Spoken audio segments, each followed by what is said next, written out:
Welcome to Word Blindness, Dyslexia Exposed. I am Juliet Hahn. I'm here with my co-host, Brent Sopel, and we are here to change the narrative. We want to educate, but we also want you guys to understand what it is like to be dyslexic and how things can change. So join us every week for Word Blindness, Dyslexia Exposed. You know, I think we talked about somebody that you were talking about.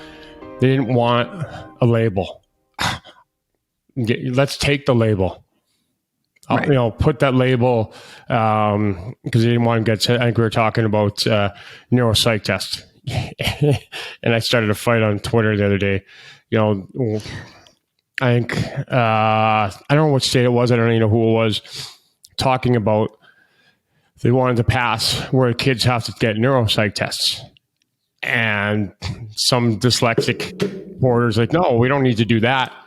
And I commented on there. I'm like, well, did you do everything in your world half-assed? Like you're trying to do this half-assed? So back to the learning. I'd rather have a label on there than nothing. If we're going, is it a learning disorder or disability? If we want to call it a disability, fine. I don't care if it's a disorder or disability, as long as something is there for that recognition of, hey, that just to me is, yes, we do learn differently. We do. Disorder, difficulty, dyslexia. I guess they don't like the D words. But as long as something, is there, and it's not going to change. Like, why fight something right now where people at the top don't even know what this is? So we're fighting a battle that can't be won until we can educate everybody. Right. And and today we're going to touch on some facts and statistics, which I think is really great. And one of the things that I want to say, which I think is really important because people don't see it, and I think even people that have dyslexia, is that this is not an intelligence. It has nothing to do with your intelligence. And I think when people don't want labels, it's because they're afraid of what society is going to think of them. And that's what we're here to take that stigma away, because 50% or more of 50% of NASA employees are dyslexic. Mm-hmm. I mean, it's because of the way our right brain works. It is not intelligence thing. Einstein, there's so many different people that have dyslexia. What is it? 40% of self-made millionaires are dyslexic. Yeah. Some places I was looking, there was 1 in 5, some say 1 in 10, where autism is 1 in 100. Yeah. Dyslexia is inherited. Or 1 in 65, right? Yeah, 1 in 65, and not, I think that was the last one that I saw, and not hereditary. They're still trying to figure exactly why, what happens with autism.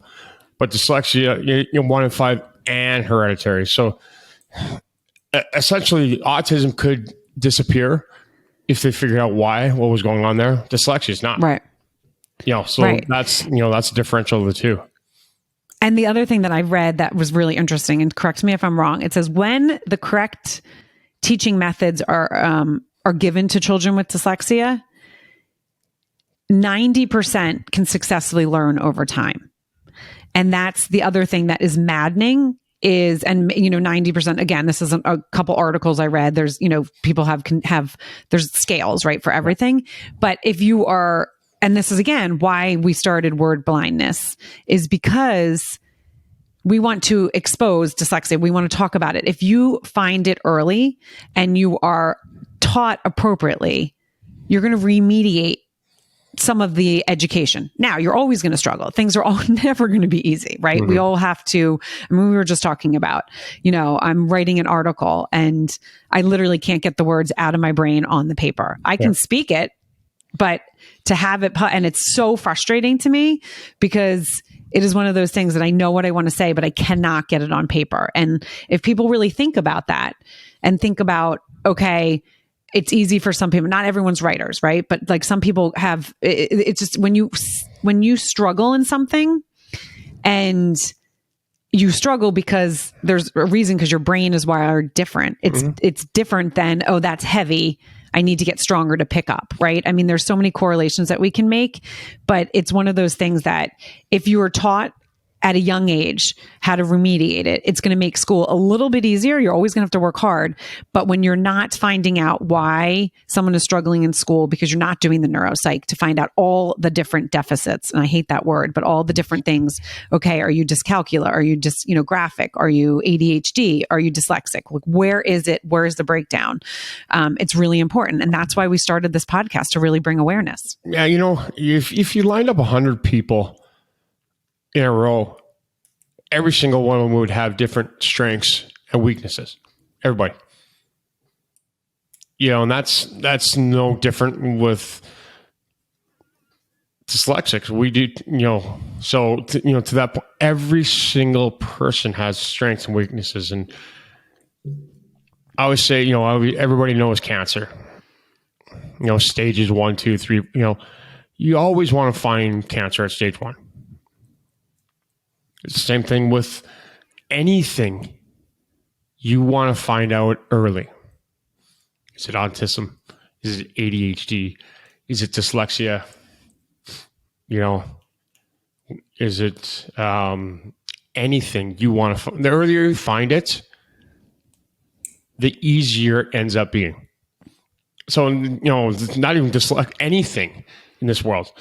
The later you find out that you were adopted, the harder it gets, right? If you find out, you were adopted at 50 rather than 20, both times it's going to be hard, but it's easier when it's 20. So it doesn't matter. Anything that I know of, it's always easier to find out earlier. And you're right, talk about IQ. It's got nothing to do with your intelligence. We learn differently, we process differently. But yeah, we can go down the list of, Einstein and NASA our brain is just wired differently. Like if I'm carrying a couch, I can tell you 10 feet away if it's going to make it in. My buddy's like, which is amazing. What the fuck? I'd bang into the door. Like I use the example as I'm driving down the highway, I'll tell you every license plate on every single car. People are like, why are you looking? I'm not. That's just so how differently, our brain really works. And, now I'm 46, my body's 66, my brain's 76 now from all the concussions. So I'm hoping my handicap sticker shows up soon.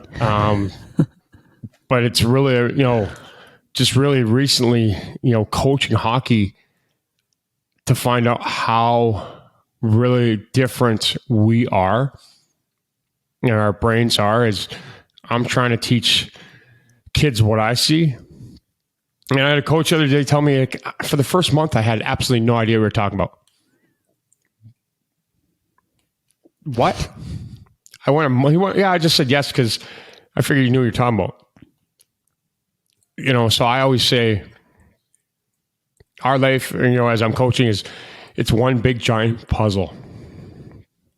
And I'm starting with the middle piece. You guys start with the corner piece. But now he's like, holy shit, it makes sense. I can't believe how good they got in such a short period of time. Doesn't mean I'm better. No, not at all.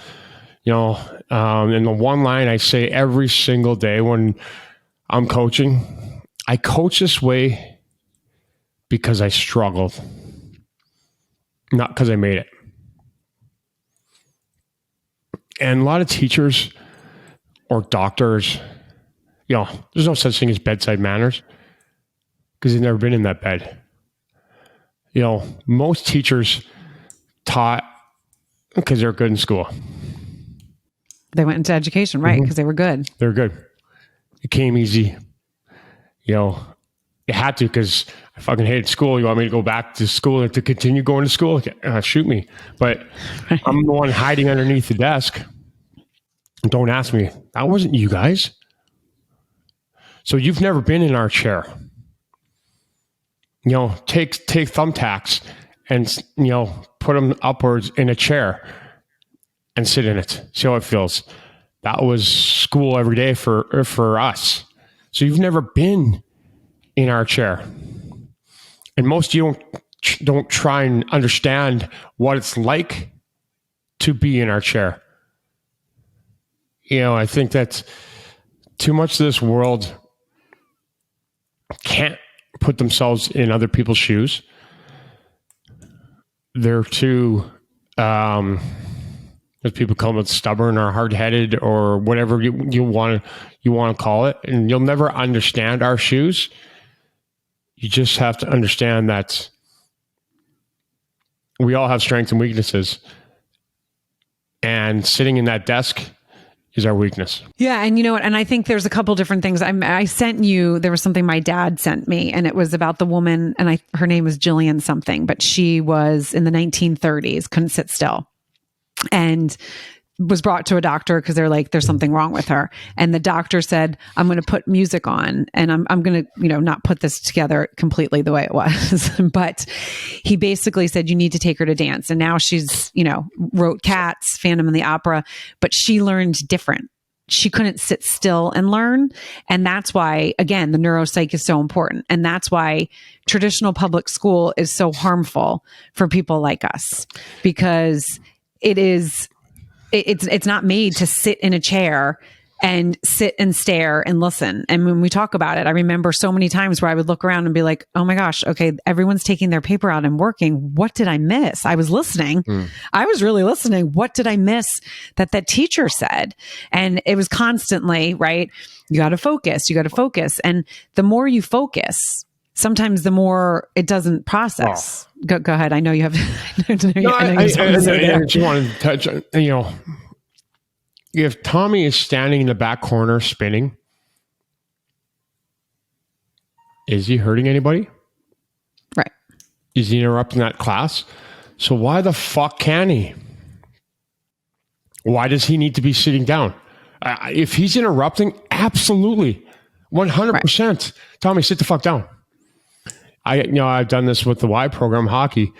If the kid is, looking at the birds, if he is spinning, is he interrupting you, coach? No? Then what the fuck's the problem? You want to cut him off your team? So what?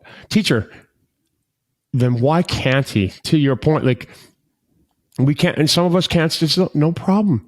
Again, ADHD or not, boys, we don't sit. Now, if they're interrupting, sit down. Right. But if they have, a squishy toy, whatever they have, if they are not interrupting you as a class or the person beside them, I just don't understand why that is a problem. If right. If they're learning their way, if they're able to get the work done that you're asking, or you want to force them to sit down. So now you're using your time and your energy and trying to get him to sit down, put the round pole in the square hole. I just don't understand why. Like I said, right. Boys are idiots. We can't sit anyways, so you're going to force them. Right. And then be the girl that couldn't sit still. Yep. Right. I was the girl that couldn't sit still. And so it was always, why aren't you like your other classmates? Why can't you sit still? Why can't you do that? And it was because I didn't learn that way. What did we talk about? I constantly have things in my hands because my brain works better when I am moving, when I'm moving now as an adult. But you brought such a point up. If a teacher can put themselves for a second, okay, that kid's doing that. Why is that kid doing it? Let me think. And I know there's like 25 kids and teachers right now might be listening. Again, my mom's a teacher. She was an awesome teacher. I remember going in her kindergarten class, kids would be under the table. They would be doing things, but they would be following direction. When you make a kid sit in a chair that really is trying to learn because they move, they're trying not to move. So they're not listening to what the teacher's saying. So they're missing the entire bit of instruction because they're focused on trying not to get in trouble and trying not to move. But the way their brain works and the way that they learn is they need to move. And that's where the breakdown is. And that's where it breaks my heart, especially for these, kids, especially after COVID and all the missing things that they did. And the disparity that's happening with private school and public school, that public school is just getting further and further where it's like, no, you have to sit, you have to sit. I mean, think about even, I have 2 kids that are not dyslexic, but that they also learn better when they're moving, because that's also just the way that their brain, most people need to move around. They can't sit for 8 hours and learn. No, and that's, like I said, boys, we're idiots. We're dumb. Like I always tell my girls, okay, here, the cell phone, boys are right here in this little spot right here. That's you women are out here. But if they are not interrupting you as a teacher, you're on the board, or I don't understand what the problem is. You close that door, that classroom is yours. You're the boss. Mm-hmm. So I don't understand why it's so hard, standing on the outside, or I think, elementary, by the window, you'll have a little ledge, or maybe they're sitting over there. I just don't understand why it's so hard to let them do that. Again, interrupting. Are they interrupting? That's the key. Yes. You interrupt? Okay, here, start of the year. Listen, you guys can stand, you guys can sit, you can sit on the floor, whatever you need to do. But you interrupt, you're back in your chair. That's it. You guys can do whatever you need to do in here. Not throwing anything. If you're interrupting myself or another one of your friends or students in this class, you lose that privilege to do this. I don't understand why that it's so hard. Mm-hmm. And that's what I want any teacher that's listening, that's going into school, to think about that kid, whether you're in elementary school or high school, when you go in, to look at your class a little different. Think about, okay, that kid seems like they're moving around a little bit. Okay, maybe they need to move around. And as Brent just said, if they're not interrupting or disrupting, but they're able to learn better that way, then why not? Why not try something different? Why don't you be that teacher that kid remembers, that they're like, when they're 50, they're like, I had a teacher that got me, right? That maybe didn't know about my dyslexia, maybe didn't have dyslexia, but they understood me and they were able to pull from me. And I have a good feeling when I think about school because of them. I want you to be that teacher, right? I want you that's listening to be that teacher for that kid and change things around a little bit. Last year I coached Mite team, which is, I had 4, 5, 6, 7-year-olds. God bless you. So I cared about fun and self-esteem, all year. That's all I cared about. That's all I cared about. At the end of the year, I think I had 10 kids on the team. They got a little sheets, I guess. They made a little scrapbook for me. Do I have it? No, I don't have it here. They each got a piece of paper, and it on there was, they put their name, what nickname I called them. Everybody had their own twinkle toes, or, they all had their, pretty laces. They all had their own nickname. I made nicknames for them. What did coach say? And how do you make you feel? I think every single one of them said happy. So to your point is, I said I made that team a family. And that's how I coached. One game, I'm like, you guys let your family down. And by the end of it, the parents are like, you not only made the kids a family, you made the parents a family. Mm-hmm. So it was a different approach that's ever been done before.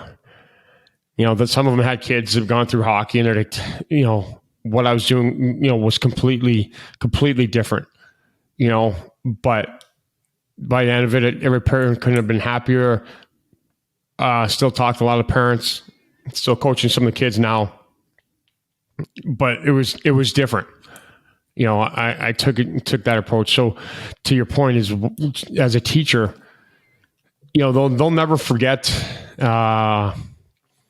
some of the stuff that I did. It was crazy, but I wanted to make sure, I said to the parents, if I can have your kids playing beer league when they're 40, I made the game fun.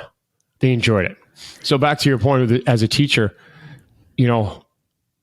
try something. Why not try, going into this next year, maybe try it for one class. Try and just, everything is trial and error, and see how that works. Maybe go the first semester, just, letting one of your classes do that, like we just talked about, sit around, move how they want to do it without interrupting. Your other class is not. And after the first semester, maybe, talk to 5 kids from each class. And see what they say. See what the results are. I don't want the results of that class, the education portion of it. Right. The result of what they said about you as a teacher, about that classroom. Yeah. And, and I love all of that you just said, because there's a couple things that you've told me that I think is really special and is really important. And I think it's missing in society in a lot of different things, is that when you teach your kids, you go back to the fundamentals. So you're teaching from like literally the bottom up. And I said to you, okay, because then we were taking it back to the classroom, right? And it's like a teacher, you're missing things, and especially in certain districts, right? Certain districts are like, oh, okay, everyone came in reading, but you're missing those 2 people that are dyslexic. Maybe they came in reading because their parents helped them, but then they're going to miss all that stuff that continues to elevate them. And so starting at that fundamental, I said to you, okay, so say you had 5 kids that got it and were excelling, but then you still had the other 5 kids that still weren't. What do you do? And you said, you build on it. The kids that have gotten it, you build on it, but you take the other ones. And so many times in the classroom, it's you either are going with the kids that, okay, they're all getting it, but you're forgetting about the group that's really struggling, and then they're getting further and further behind. Or you're in a district that you're teaching to the remedial, and now you have the kids that maybe have passed and they're bored. And so what you said is building on it is so simple. Yeah, well, to us, it's simple. I've found a lot that, as a dyslexic, there's 1 to 5. We go 1, 2, 3, 4, 5. Most of the world goes 1 to 5. They miss the in between. Mm-hmm. They don't build off the in between. They jump. They can't see the small. They can only see the big. And the dyslexics always, we're big picture thinkers. We are. Obviously, we get to that answer differently. But I'm starting to see a little bit different, that we break down things so much further than a normal person. How we get there, is it easier to go to build a house block by block, or one then take one big jump to get to 10? No, little pieces, little blocks, you get there quicker. Yeah. And I'm starting to see that a lot of people don't see those in between blocks, those little blocks. Now, is that the dyslexic thinking? Yes. It's crazy. I'm looking at just hockey. I'm teaching this. I'm like, it's hard for me to understand that you guys can't see that, right? But we don't. So, to the teachers, it's, breaking it down even more. It's simplifying the simple. And again, when you have the kids that get it, then you just build on it. You don't hold them back either. And again, I'm not a teacher, so I'm not putting teachers down. No. But when you build on it and then see, okay, but then still see that group that maybe, or that one kid that maybe didn't get it, even though that kid's going to pretend that he got it, right? Oh. Yes, totally understand. I mean, I can't tell you how many times, and then I'd be like, either ask my friend or my neighbor, what the fuck? And they're like, you said you got it. And I was like, no, totally did not get it. That is this funny you just said that, what you just said. The hardest thing in the world is to say, no, I didn't get it. Yeah. Like I can have somebody, oh, do you remember so-and-so, or do you remember doing this? Or I will say yes every single time.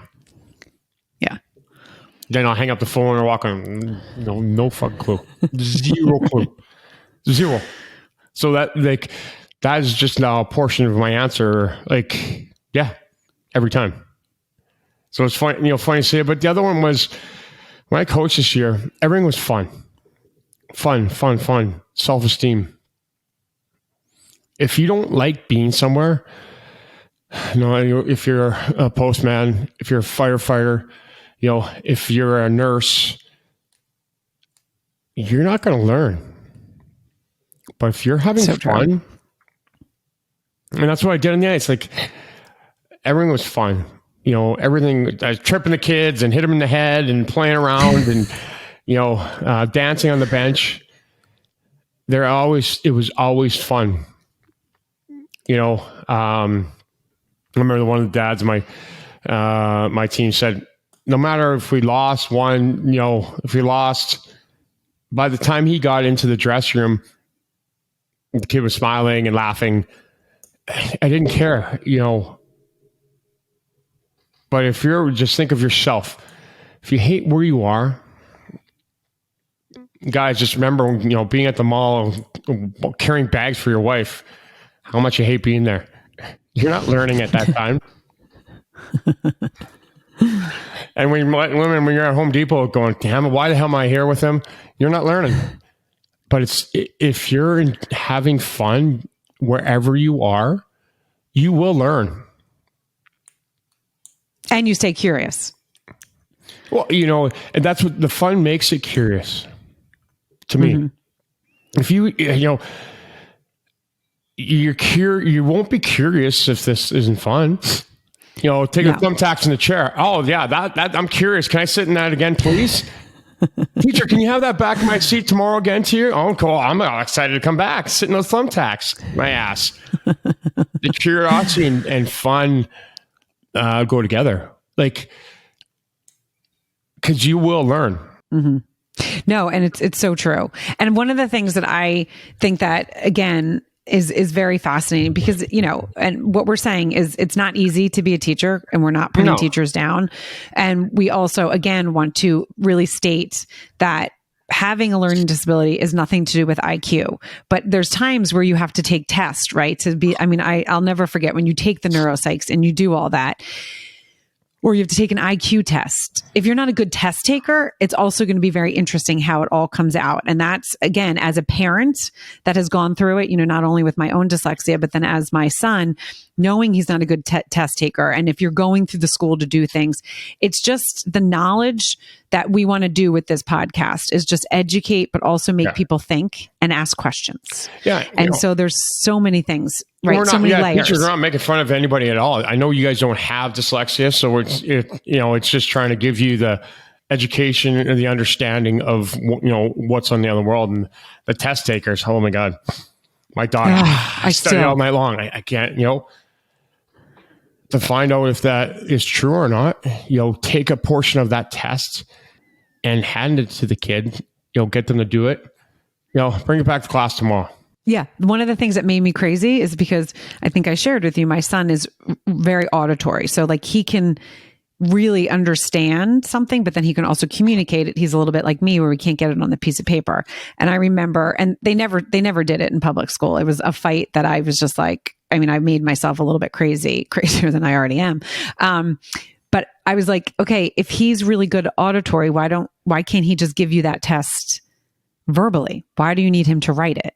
Well, we can't do that and I would always say to them, there's gray area. Everything can be bended. Everything can be negotiated. Don't give me this bullshit that it's like against policy. And it would make me absolutely crazy because I'm like, he would be on the same playing field if he could just do his tests that way.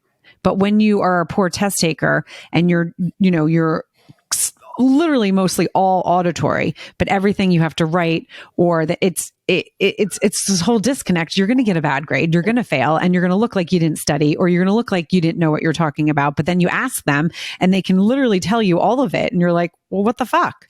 Remember the movie you can't get that grade. Yes. Yes. Remember? I love that movie. You know, Yeah, love that movie. the teacher was walking down the hallway asking him questions.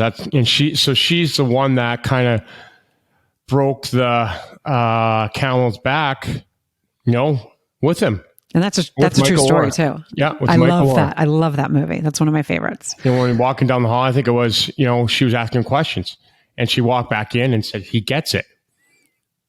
Yeah. He's not dumb. You know, I think she said those words too. So, you know, it's funny that you said that because, you know, it takes me to that right there. I just got the chills because I was just talking about that movie. Steps outside the box a little bit to do that with them. Mm-hmm. And that's what people need to do for him. Mm-hmm. Everything. Literally changed his life. I mean, she was the one that, again, you know, if you go back to that movie, you know, they want him there, you know, for sports, you know, and the coach was, you know, we're supposed to do our, you know, our good of letting this kid in here, not for sports. You're full of shit. But that teacher right there is the one that's, changed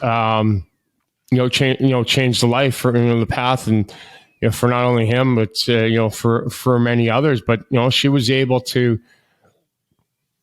take that time and, you know, walk down the hallway and give him some questions. And because she was a curious teacher, she was curious about how he learned. And okay, I want to know a little bit more about this kid. And that's what I know. Again, things get crazy. We all have our lives, right? Teachers have their own lives. We don't know what's going on in their homes. We don't know what they're, you know, stepping out and doing. And again, sometimes they're literally walking into school, you know, with just a whole life on their shoulders. And so they're not thinking of every kid. But as you just said, go into this year and just maybe do it with one class, like take your time, because again, it's a learning experience for you. I remember in one of the times with the education with my son, there was a special ed teacher and she did not understand dysgraphia and dyslexia. I mean, and she was young. And I remember I could have probably had her job because of the things that she was doing. But I was like, you know what? I'm going to take a step back and I'm going to educate her and have the school educate her, because what she's doing should not happen in a school. But as you said, she didn't have the knowledge. But then we learned there was a lot of stuff going on in her life. There was, you know, whatever. And I probably shouldn't have known the stuff that was going on, but it was like, can you just take a breath? And I was like, I can take a breath, but she will not be my son's special ed teacher. Like, you're going to switch that around. And to this day, I think she's still in the district and she's apparently pretty good now because of the experience that I didn't let up. I didn't say, no, I'm just going to let you off the hook. No, you have to be better. If you're going to be in the education system, you have to be better. If you don't love what you do and you're going into school because it is like, okay, this is just a job, get out, find something else. Don't take it out on the kids that, you know, that maybe are the struggling ones. Well, you know, that special ed portion, you know, you and I have talked about this a lot. Most of them are, all of them don't have learning disorders. Again, I've said on here, I've never met a dyslexic teacher. I'm not saying that, you know, they're not out there. So as a special ed teacher, are you autistic? Are you dyslexic? Are you dysgraphic? You know, so you don't know. So you need to find out. And you'll never, you know, fully understand. So don't try and pretend. You're just talking out of page, you know, 12 out of the book. I'm talking of life experiences. So if you're a special ed teacher, you better do your work, because you're trying to tell somebody that you have no idea what's going on, what to do. And I love to call that gaslighting. Yeah. Now, I want to take this to back to the strengths and weaknesses, because we talk about this a lot, and we, you know, we've touched on this probably on every episode, but when you met me, you were like, wow, really positive.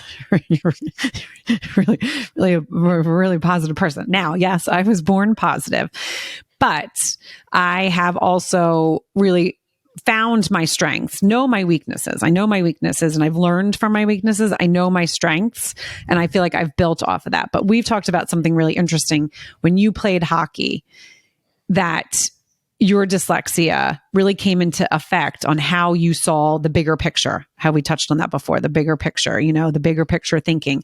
Can you take us through that a little bit on, where you really feel like your dyslexia was a positive? Now we're going to hear positive, Brent. Well, and let me touch upon that one is, your household, your family has had, dyslexia in it for many, many years. So you have had the understanding of what it is, how you guys operate, what you need to do, and what you don't need to do. So that goes to why we started this. This is why we talk about is the more understanding you have, the more positive it will be. You guys can talk about it, and that's why you're a positive person, yes, but you've had an understanding what the word dyslexia is, what that actually means, how to operate, what I need, what I don't need, what I can do, and what I can't do for many, many, many years. Yeah. So you're able to portray that to your kids because it's the full understanding of what it is. Go back to myself. I didn't find out till I was 32. It's almost 40 when I finished playing hockey, so I didn't enter the real world. So I really didn't really know what the word dyslexia meant till I was till mid 40s. So I'm a positive person. I always say is glass half full, half empty when I'm speaking to schools and I'm counseling people.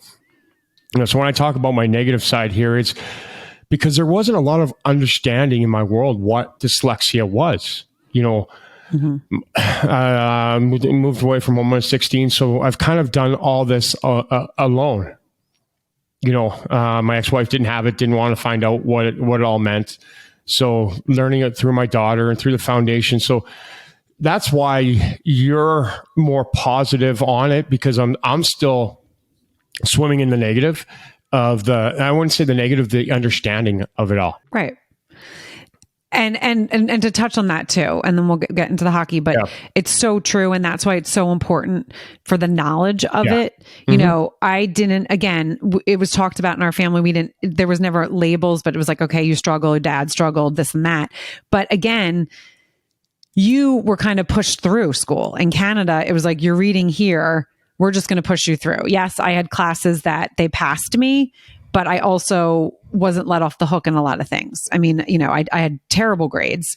And we'll talk about this in another episode, like when I was trying to go to college and I was getting recruited, but I couldn't get certain grades. And there was a lot of frustrating things.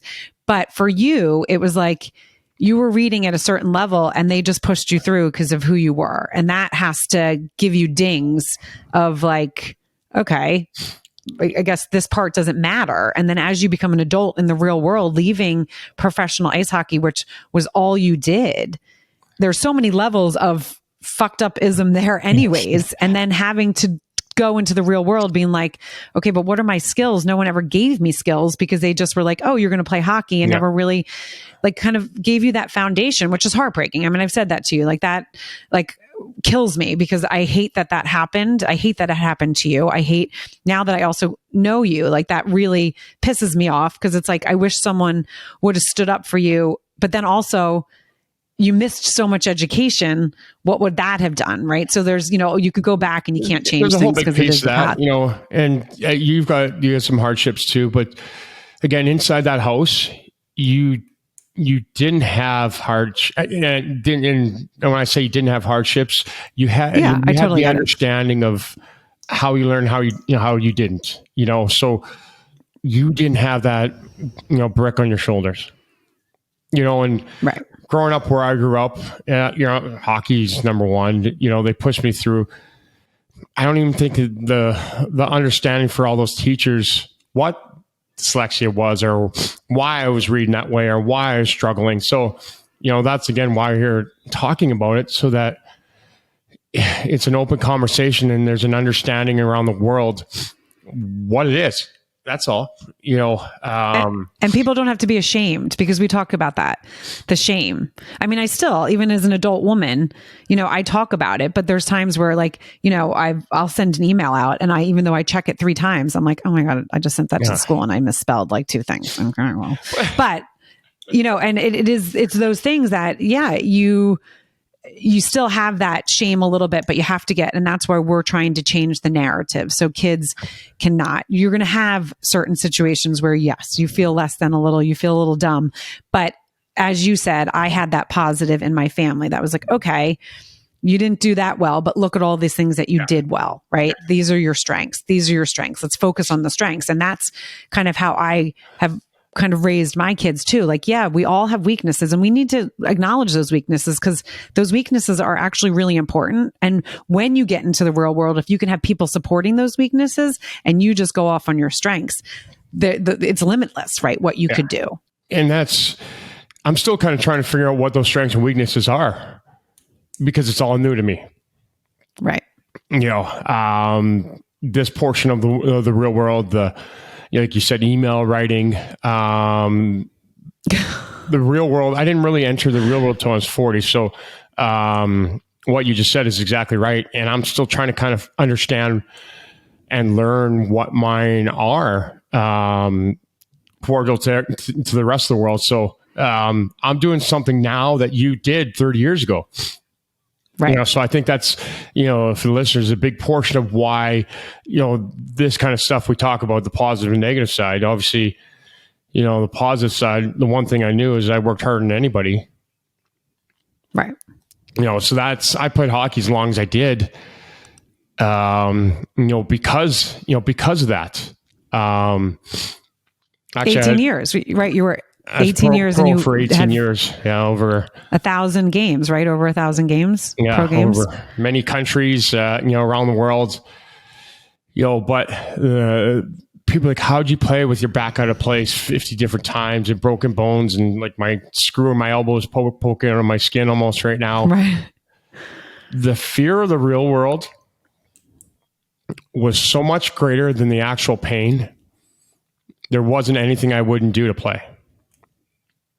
Right. And I don't think that people that registers with, you know, with people like playing with broken bones. And I got 3 herniated discs in my back right now, screws almost sticking out of my elbow.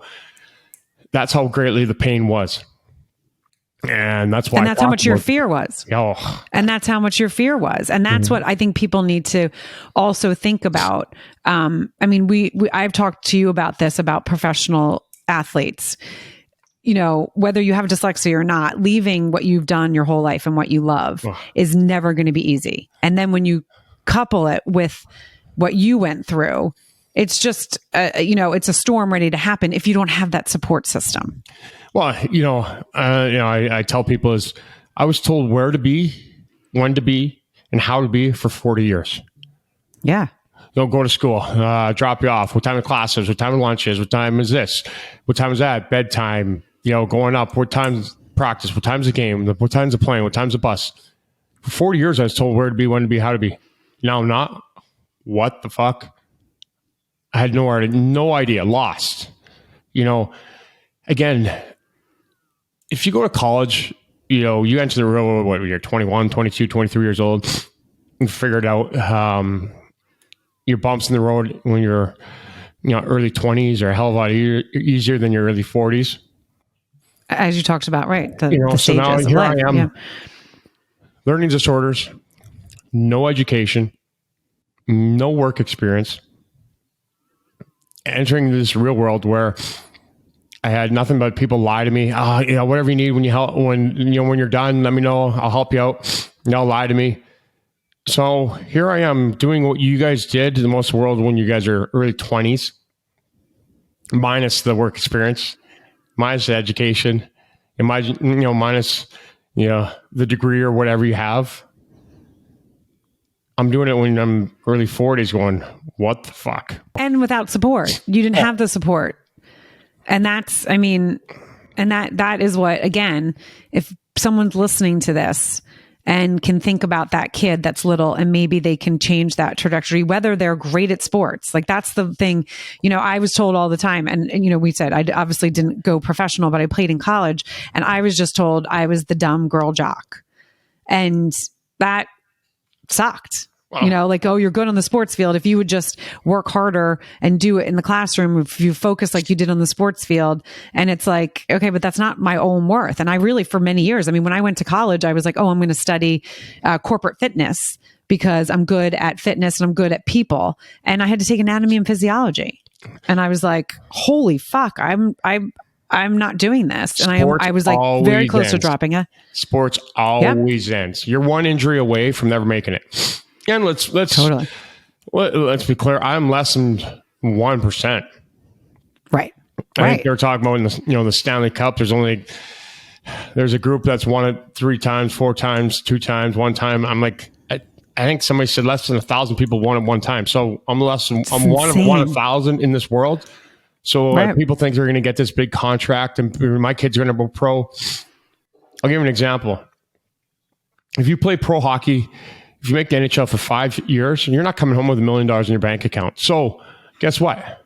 What do you got? You've got 40, 50 more years to do what? You go to work. So you guys think that we're making the big money. There's a few people out there. You think your kid is, you're doing them an absolute disservice by not making sure the education piece is there, because they're one knee, blowing knee away, one concussion away.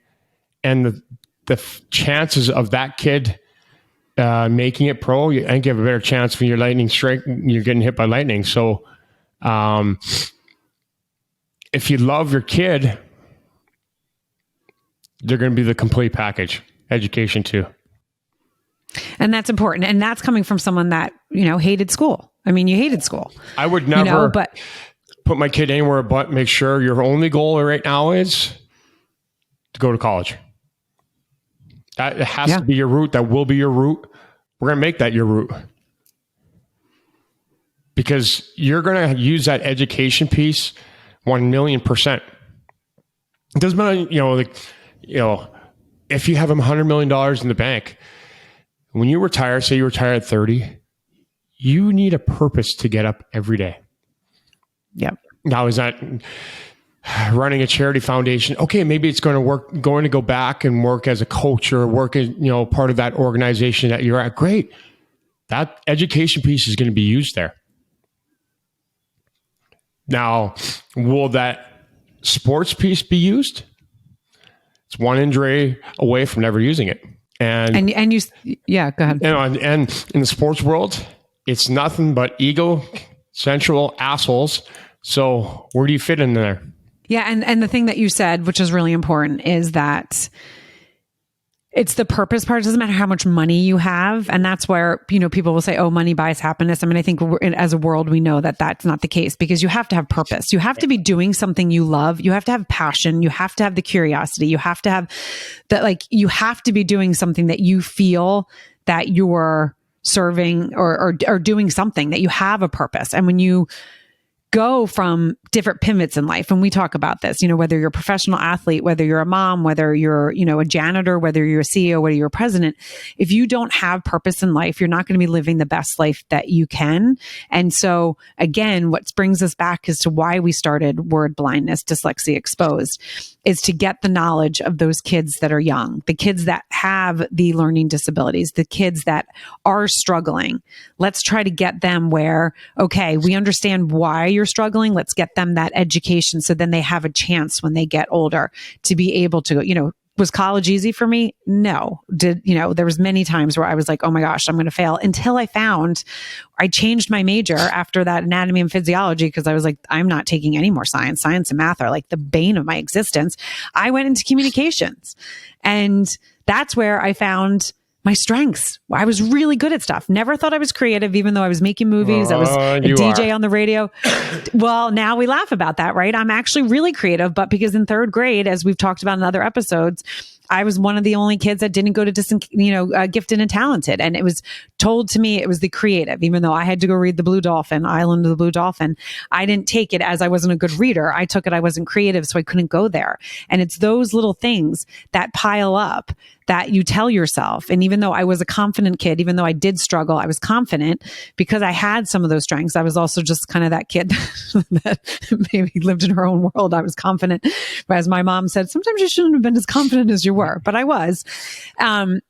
It then, figuring out how I learned. I mean, I remember there was times where I was like, holy shit, I cannot do this. I am failing. But then when I found the things that I was okay, and I was curious because I was having fun, like you said, I was having fun and learning, oh, wait, I actually am pretty good and smart at some things, right? Sociology with the blind professor, not good. I had to take that like 2 or 3 times. I mean, that was like a torture. Certain maths, no, I had to get tutors. I mean, but I saw my purpose and it was like, okay, let's see where this goes. I've pivoted, a couple times. I mean, I stayed home with the kids, was really fortunate to be able to do that, but then pivoted again. And that's the thing that we have to, when you have self-esteem issues because of things that happen when you're younger, you're not going to be open to do that. And that brings you back to, yes, me as a person, the positive part of me. I failed so many times that I'm like, I don't give a shit. I'm going to jump in and try it again. But that's also because I maybe wasn't beaten down as much as someone else. And maybe that's because of the knowledge and the education that my family had. No, I think that's, that piece of that education, the understanding, because you were able to bounce back because you didn't take it personally almost because you knew, right. And again, it's just, the whole thing is just the understanding of dyslexia, how you learn differently and, how we operate day in, day out. So you found that early, you learned that early, and that became you early. And, it's allowed you to make those bounce backs and pivot. Most of us, pivoting isn't easy. Change is always the hardest thing, but usually the best. But a lot of us, like myself, won't change because they don't have that confidence, that reassurance in who we are. Yeah. And again, and that's, I mean, we talked about this because my older sister, my mom said some of the stuff that happened to me in school would have buried my older sister. But I took it as, oh, that teacher was homely or that teacher must have things going on in her life. It's not about me. That was just my personality. That was just how God made me, and maybe whatever that was, it just was one of those things. But if we can, if we can instill that in kids at a little bit of a younger age and give them that confidence where, hey, I care about you. I maybe can't completely understand, but I want to help and I want to see, I want to understand. I want to know how to be able to help you and give them that knowledge that they're not dumb, that they just, okay, your brain works a little different. Let's see how we can do this. Let me change the way I'm teaching instead of, hey, are you paying attention? As a kid, I've had parents, why didn't you just tell me how they learn or how they see it? How are we supposed to tell you how we see things? Yeah, because we don't know how you see things. We don't see how you guys see. So it's just knowing you have their back. It's amazing what that does. That's everything. Okay, that you're going to fight for them. They've got somebody in their corner because so many of us don't. So that in itself, that's where you knew your parents had your back in a different way than what those words mean. Yeah. So I do want you to answer the question though, because we kind of skipped over it. When you saw the ice, as like when you said, I think you had said to me, like you definitely saw the ice as a defender a little different than others because as you said, you could see that couch and you could see, Can you explain how you feel that maybe your dyslexia played a little bit of, a positive, a strength to your ice hockey playing? There's no question. There's the only reason I made it 18 years pro is because I was dyslexic, a few points. I worked harder than anybody. So that being dyslexic pushing made me, get to that point. But you talked about NASA, 50% of people working NASA are dyslexic. Is the spatial awareness, my anticipation. I knew where they were going before they did. I knew where that puck was going before they did. At the end of my career, block and shot, I knew where I was. Better than anybody else was. I had a buddy of mine talking to another coach. He's like, "Oh, you're working with him? Yeah, great." He was one of the smartest players that I've ever seen. I was always rated the slowest and ugliest in the league, but I was able to put myself in positions, to succeed because I saw the ice differently. I was able to get there. I was able to be there. I was able to understand where they're trying to get, before they did. So that's all the dyslexic stuff. That's why the NASA, the 3D images, the anticipation, the spatial awareness is what created, my pro career.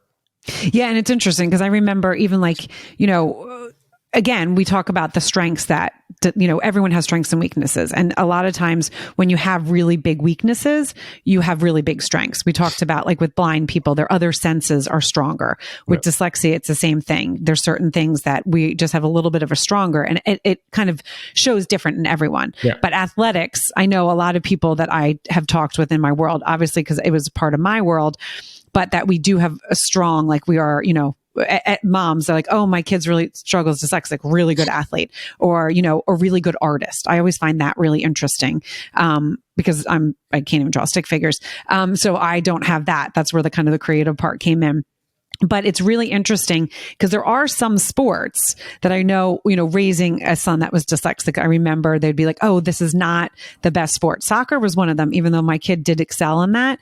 It's interesting because of certain things. Have you ever heard that there's certain sports that it's easier for a dyslexic to excel at than not?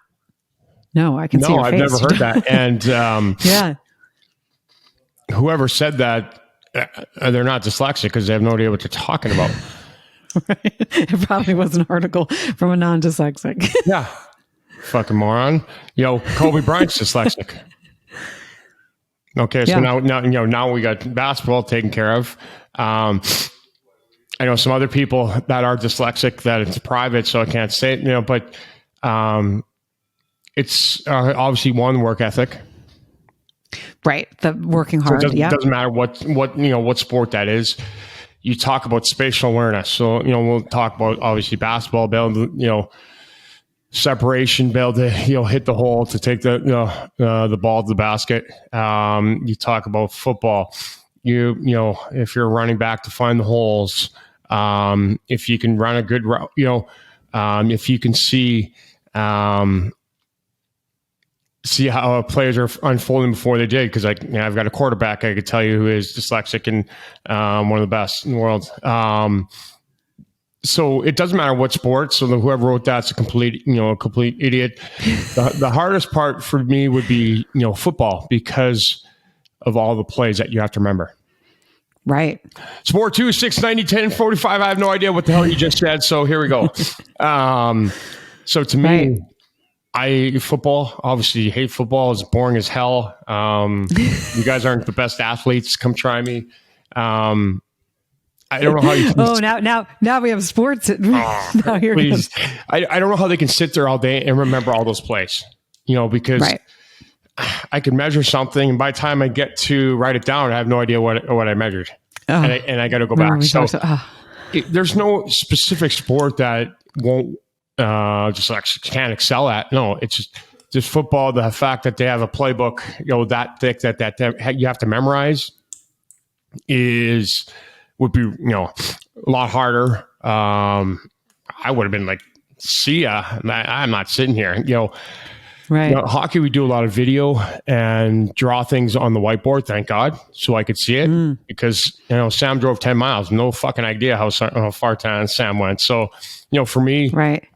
There's no sport that they can excel in for sure. It's just, to me, it would have been a lot harder to sit there quasi in a classroom Right. No, but the other thing is interesting because you think about all the actors. There's so many actors there, and they have to memorize all those lines. And it's an interesting, again, as we talk about, there's the spectrum. There is the difference of, not everyone with dyslexia is the same. And that's why it's hard for the world that is not dyslexia to understand. Something that maybe is one of my strengths might be not, we have a similar wiring, right? It's our right brain is definitely similar, but there's levels of it. And so I think it's so interesting. And this is where I get so fascinated just to see, where things go, where people, move. As we've talked about before, I could never be the first person that, when the coach said, this is what you have to do, I needed to see it. But there's another dyslexic maybe that didn't need to see it. Maybe like my son was super auditory, so he could hear it and do it. I definitely could not do that. I needed to see it and hear it at the same time. I know people. I know somebody who's a dyslexia is a lawyer. Yes, does he have to work a little bit harder to going through that case? Yes, but he wins a lot of cases because he takes a different approach. Mm-hmm. I know I got some friends that are good buddies that are actors and stuff. Yes, it takes them a little bit longer to read those lines, but again, back the reason this podcast is that everybody's got strengths and weaknesses, and a lot of the athletes are dyslexic. I got my self-esteem from hockey. That was the only thing I'm good at. Right. So dyslexics they're athletes. They get their self-esteem, baseball, basketball, football, whatever that is. The ones that worry field hockey, lacrosse. Yeah, lacrosse. And the ones I worry about are the actors, are the artists. Because you're not an actor, at 5 or 6 or 7 getting your self-esteem that way. Right. It's getting them to understand earlier who they are and what they are.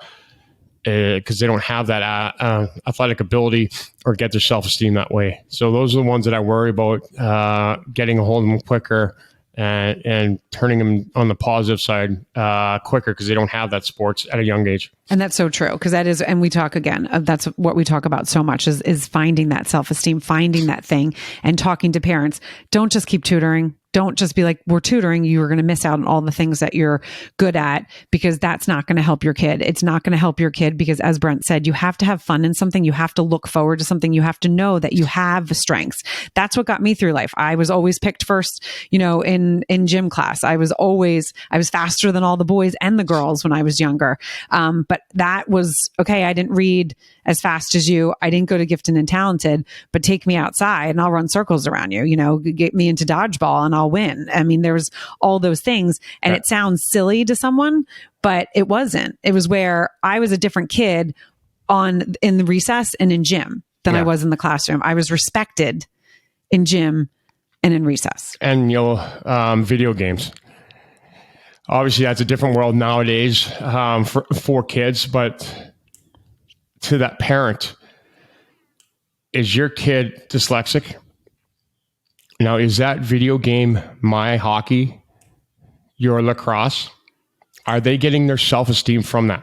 So you need to find out and make it very clear and understanding. Is he playing video games or is he getting his self-esteem? Before you start trying to take that away, yes, limited. I only played hockey for, so many hours. So I'm not telling you to let the kid play for hours and days, but the understanding of the difference between a video game and self-esteem. Which one is it for them before you start threatening to take it away for days, weeks, or months. Thank you so much for joining Word Blindness. We are so excited to be sharing these stories and our stories, but what's important is to rate, review, and share this. Share this with as many people because you don't know in your world who needs to hear this. Yeah, you truly can save a life. When we do say this, you don't know who doesn't know who this will connect with. And you can truly, save a life. I know it kind of sounds crazy by saying that, but you truly can by, sharing this to anybody you can. We'll see you guys next week.